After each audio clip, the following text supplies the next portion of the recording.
L'Automobile Club de France lance alors une consultation publique, probablement l'ancêtre des appels d'offres, pour l'organisation d'un Grand Prix, et au milieu de 16 autres projets, c'est la Sarthe qui l'emporte. La liesse est à son comble, mais il reste 5 mois pour créer un circuit de 103 km, dont 97 de ligne droite, très structuré, bien entouré. Les Sarthois relèvent le défi, et le premier Grand Prix de la CF sera un succès colossal, même si le résultat financier n'est pas à la hauteur des moyens mis en œuvre.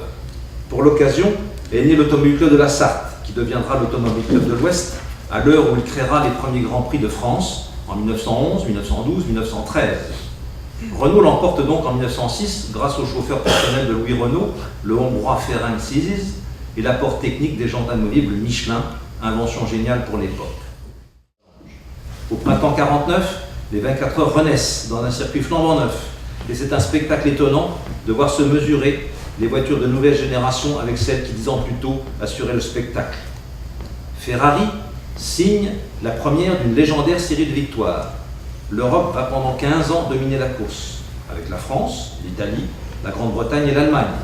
Certes, Cunningham a traversé l'Atlantique pour tenter l'aventure, mais avec des accessites seulement. La légende se tisse, l'histoire d'hommes, Chinetti, Rosier, Fangio, Hawthorne, Lévesque. La technologie progresse, frein à disque, pneus radio, histoire de marque, Ferrari, Jaguar, Lancia, Alfa Romeo, Mercedes, Aston Martin, et le martyrologe, avec en 1955 ses 80 morts, qui auraient dû signifier la disparition de l'épreuve. Après une suspension du sport automobile de plusieurs mois, la volonté indestructible des Sarthois leur permet en 13 mois de raser des installations quasi neuves et de reconstruire une infrastructure exemplaire. L'enthousiasme renaît et la légende revit de plus belles pages encore. C'est l'époque des bolides aux couleurs nationales, aux champions flamboyants, qui alternent les grands prix et les courses d'endurance. Après la décennie 50 qui voit 5 victoires de Jaguar et l'interlude d'Aston Martin, Ferrari saigne ses plus belles années avec des champions d'exception.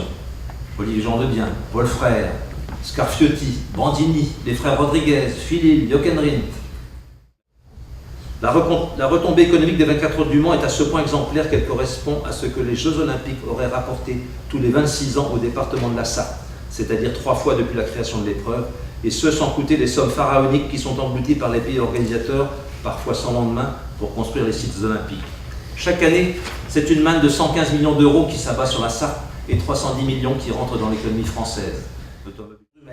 Si récemment, la très institutionnelle société américaine National Geographic a décerné aux 24 heures du Mans le titre envié de premier événement international majeur auquel tout amateur de sport se doit d'assister au moins une fois, c'est parce que les valeurs véhiculées par l'épreuve paraissent fondamentales et exemplaires.